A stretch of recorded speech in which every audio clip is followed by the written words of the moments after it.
अतुल ऐसा क्या कर देता है कि जो काल गर्ल होती है उसके हाथ पैर जोड़ने लगती है और गिड़गिड़ाने लगती है और उससे माफ़ी मांगने लगती है कि आप मुझे माफ़ कर दीजिए, मैं ऐसी गलती कभी दोबारा नहीं करूँगी, मुझसे ये गलती अनजाने में हो गई है, मुझे नहीं पता था, आप किसी से मत कहना नहीं तो बहुत बदनामी हो जाएगी। और उससे हाथ पैर जोड़ती है, कहती किसी से मत बताना। कौन है अतुल उस काल गर्ल का? क्या अतुल पहले से ही काल गर्ल को जानता था या काल गर्ल उसकी कोई संबंधी थी जिससे वो उसके अब पहुँचते ही एकदम अचानक घबरा जाती है और उसे हाथ पैर जोड़ने लगती है और अतुल जो होता है वो काल गर्ल के साथ मारपीट करने लगता है। आखिर क्या है संबंध इन दोनों में? ये सब जानने के लिए आप हमारे साथ बने रहें। अभी आप सभी लोग को सब कुछ बताएंगे, पूरी कहानी सुनाएंगे, कहाँ कहीं क्या एक कहानी है। बस कहानी में आगे बढ़ने से पहले आपसे एक ही रिक्वेस्ट करते हैं, अगर आप चैनल पर नए हैं तो पहले चैनल को सब्सक्राइब कर लीजिए और वीडियो को लाइक कर दीजिए ताकि हमारा हौसला एकदम बरकरार रहे और आपकी सभी की खातिर इसी तरह की एक से नई कहानी लेकर प्रस्तुत होता रहूं और आप सभी लोग को कुछ ना कुछ जानने और सुनने को मिले और कुछ न कुछ समझने को मिलता रहता है, क्योंकि समाज में ऐसी घटनाएं बहुत ज़्यादा घटित होती रहती हैं। दोस्तों ये घटना जो है, ये घटना है भारत के अंदर राज्य एक पड़ता है झारखंड और झारखंड के अंदर एक डिस्ट्रिक्ट पड़ता है रांची। एक घटना है रांची की।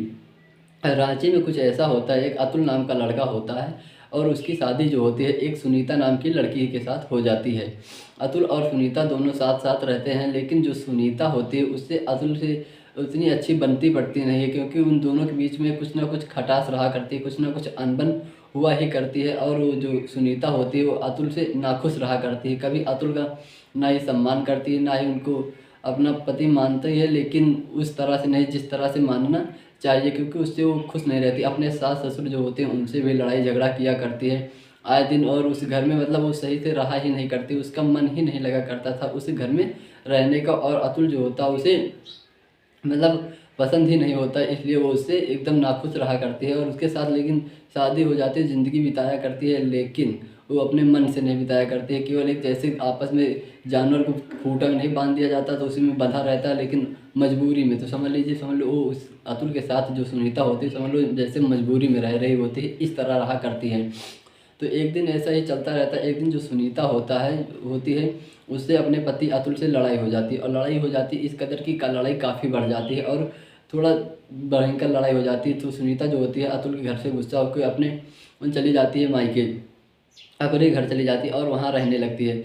1 महीना बीत जाता है, 2 महीना बीत जाते हैं, 3 महीना बीत जाते हैं, इस तरह करते करते 2 साल बीत जाते हैं। 2 साल तक सुनीता अतुल के पास नहीं आती। अतुल इधर जो होता है वो अपने कामों में बिजी हो जाता है, लेकिन बीच बीच में सुनीता को लाने जाया करता है। लेकिन सुनीता जो होती है वो सीधा साफ इनकार किया करती है कि मैं आपके साथ नहीं जाऊँगी, नहीं रहूँगी। तो अतुल जो होता है वो थोड़ा परेशान हो जाता है, लेकिन वो भी अपने काम काज में व्यस्त हो जाता है। तो वो सोचता है कि अभी गुस्सा है या नाराज़ है या फिर धीरे धीरे सब कुछ शांत हो जाएगा, इसी वजह से वो भी एकदम शांत पड़ा रहता है, ज़्यादा कुछ करता नहीं है। तो सुनीता जो होती है एक दिन ऐसा अतुल घर पर बैठा रहता है तो सुनीता के घर से एक नोटिस आती है और नोटिस जो होती है वो होती है डिवोर्स की, यानी कि तलाक की जो नोटिस होती है। ऐसी नोटिस देख करके वो जो अतुल होता है वो काफ़ी परेशान हो जाता है, हैरान हो जाता है कि आखिर। फिर सुनीता से मिलने की कोशिश करता है, उनसे पूछता है तो सुनीता कहती है मुझे तुम्हारे साथ नहीं रहना है। तो इसके बाद फिर दोनों मुकदमा करते हैं। मुकदमा 2-3 साल तक उनका मुकदमा चलता है, लेकिन आखिरी में जो सुनीता चाहती है वही हो जाता है कि उन दोनों का तलाक हो जाता है, दोनों अलग अलग हो जाते हैं। फिर अलग अलग होने के बाद अतुल अपने घर में रहने लगता है, सुनीता जो होती है अपने घर में रहने लगती है।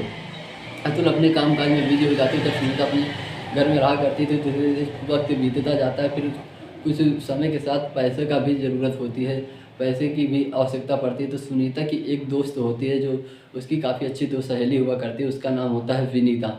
विनीता जो होती है वो पहले से ही काल गर्ल का काम किया करती है। तो एक दिन सुनीता जो होती है विनीता से कहती है कि यार कुछ ऐसा बता कि मेरी थोड़ा बहुत कमाई हो जाया करे, क्योंकि इस घर पे रहती हूँ तो कुछ ना कुछ खर्चा होता है और कुछ पैसों की ज़रूरत पड़ती है। तो कोई ऐसा काम हो तो मुझे बता दीजिए जहाँ पर मैं जाके ज्वाइन कर लूँ या काम कर लूँ, तो मेरी कुछ ना कुछ वहाँ पर आर्थिक मदद हो जाएगी, मैं कुछ पैसे कमा लिया करूँगी। तो जो उसकी सहेली विनीता होती है वो कहती है कि यार तुझे एक काम मैं ऐसा बताऊँगी, वहाँ पर तुझे ज़्यादा भी कुछ समय भी नहीं देना पड़ेगा और अच्छी खासी तेरी कमाई भी हो जाएगी। तो सुनीता कहती है कौन ऐसा काम है? तो विनीता उसे बताती है, कहती कि मैं तो काल गर्ल का काम करती हूँ और काफ़ी दिनों से किया करती है, इसलिए उसे सब कुछ पता रहता है। कहती हूँ करती हूँ, वहाँ पर लड़के आते हैं और मनपसंद अच्छा खासा पैसा देते हैं और उन्हीं को खुश करना रहता है। तो सुनीता जो होती है वो कहती चलो अच्छा ठीक है। विनीता कहती चल एक बार तू मेरे साथ चल, उसके बाद देख लेना, तुझे समझ में आया तो करना, नहीं कोई बात नहीं। तो सुनीता कहती ठीक है। सुनीता जो होती तो विनीता जो होती है वो सुनीता को फ़ोटो देती है। विनीता सुनीता की फ़ोटो उसके जो मालकिन है, जो ठेकेदार टाइप के होते हैं, उनके पास भेज देती है। उनके पास जब फ़ोटो भेज दी जाती है तो उसकी फ़ोटो जब लड़कों के पास भेजी जाती है, लड़के देखते हैं और सुनीता को सेलेक्ट करते हैं। उसके बाद इसे फ़ोन आता है और होटल का कमरा नंबर बता दिया जाता है और सुनीता वहाँ जाती है और लड़के उनको खुश करती है और अच्छा खासा पैसा मिलता है। तो एक दो बार जब ऐसा होता है तो उनको ठीक ठाक पैसा मिलने लगता है, लगभग 1000-1500 रुपये की कमाई हो जाया करती है। तो कहती ठीक है कोई बात नहीं। और कभी रात में जाना रहता है, कभी 1-2 घंटे 4 घंटे जाया पड़ता था और बाकी सारा काम हुआ करता था। सुनीता भी खुश रहती, विनीता भी खुश रहती। तो एक दिन ऐसा होता है जो विनीता का एक कस्टमर जो होता है वो आ जाता है और विनीता की तबीयत थोड़ा ख़राब रहती है, तो विनीता को जाने की मन नहीं रहता। विनीता सुनीता से कहती है ये मेरा रेगुलर कस्टमर है, आप इसके पास चली जाइए और इसे अच्छे से खुश कर देना, ताकि ये मेरा रेगुलर कस्टमर है और थोड़ा अच्छे से ध्यान रखना। तो सुनीता कहती है ठीक है कोई बात नहीं, मैं इसको पूरा ध्यान रखूँगी।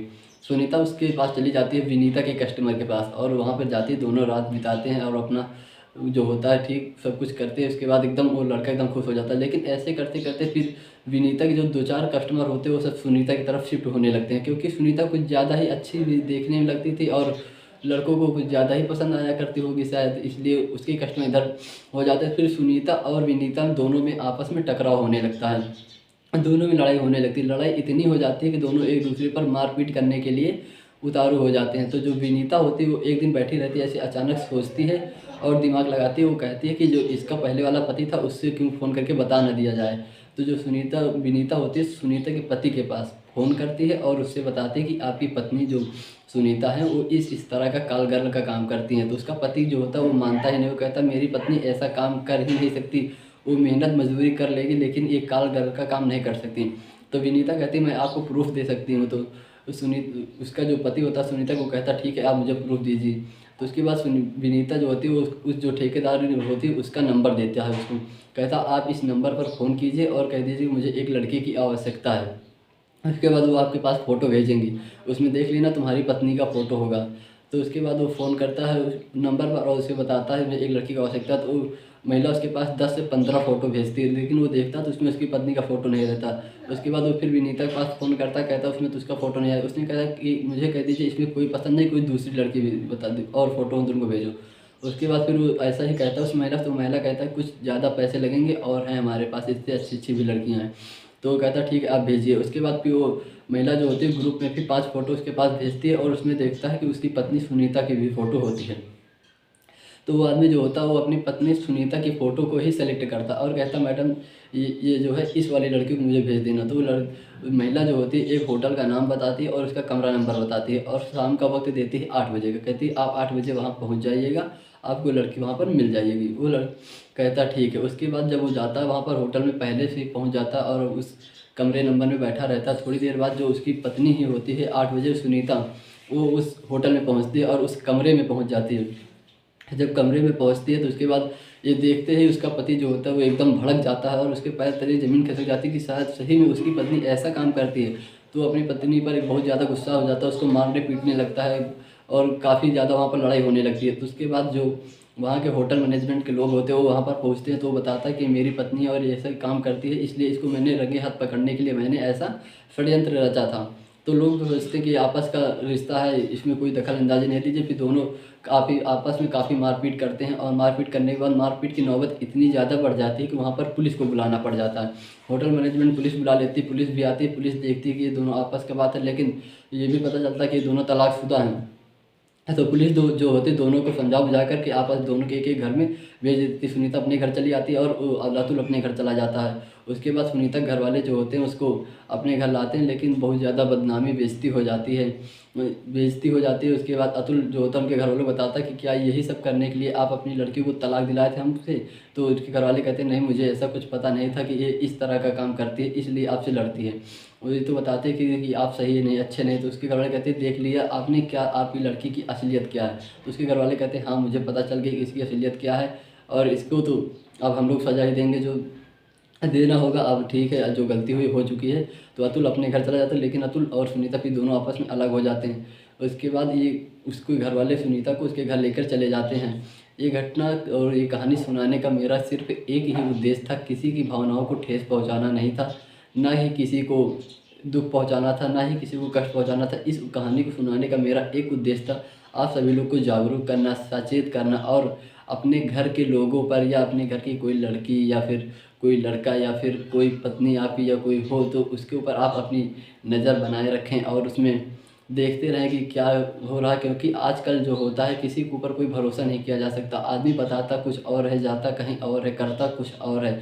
इसलिए आजकल के रिश्तों में देखिए समाज में आजकल रिश्ते में कितना ज़्यादा खटास पैदा होती जा रही है।